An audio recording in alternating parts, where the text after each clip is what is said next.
Сөз депутат Серіков Таңсәуле Ғабдулманапұлына беріледі. Рахмет, құрметті Ерлан Жақанұлы. Құрметті әріптестер, мен осы заң жобасын қолдаймын, және де барлық әріптестерімді қолдауға шақырамын. Қазақстан Республикасының қолданысындағы заңнамасына сәйкес медициналық бұйымдар міндетті түрде мемлекеттік тіркеуді және тіркеу куәлігін алуға талап етеді.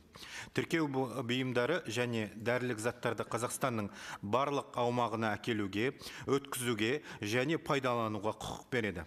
Мемлекеттік тіркеудің басты мақсаты медициналық бұйымдардың қауіпсіздігін қамтамасыз ету болып табылады.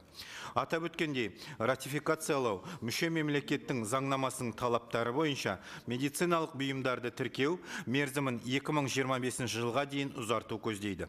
Бұл одаққа мүше мемлекеттерде тіркеген медициналық бұйымдар импорттардың тоқтатылуын қоса алғанда олардың айналысқа шығарылуы тоқтатылатын болғандықтан медициналық бұйымдар тапшылығының туындау қаупін болдырмауға мүмкіндік береді. Бұдан басқа көрсетілген хаттамаға қол қою біздің елімізге Еуразиялық кеңістікте денсаулық сақтау саласындағы ынтымақтастықты жүзеге асыруға мүмкіндік береді.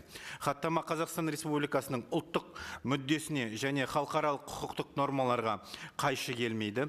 Хаттаманы ратификациялау теріс әлеуметтік экономикалық салдарға әкелмейді. Құрметті әріптестер, жоғарғыда айтылғанды ескере отырып, 2014 жылғы 23 желтоқсандағы Еуразиялық экономикалық одақ шеңберінде медициналық бұйымдардың айналысының бірыңғай қағидаттары мен қағидалары туралы келісімге өзгеріс енгізу туралы хаттаманы ратификациялау туралы заңды қолдауларыңызды сұраймын. Назарларыңызға рахмет.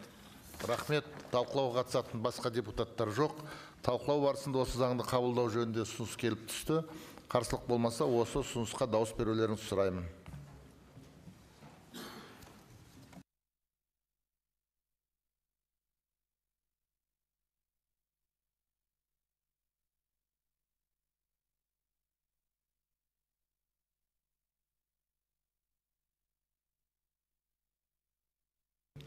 Нәтижесін экранға беріңіздер.